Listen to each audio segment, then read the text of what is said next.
ఓం అన్నపూర్ణాయై నమః. ఓం శివాయై నమః. ఓం భీమాయై నమః. ఓం సరస్వత్యై నమః. ఓం సర్వజ్ఞాయై నమః. ఓం పార్వత్యై నమః. ఓం దుర్గాయై నమః.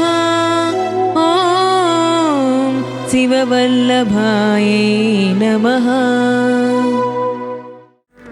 విశ్వములోని ఏ జీవి ఆకలితో ఉండకుండా అన్నమును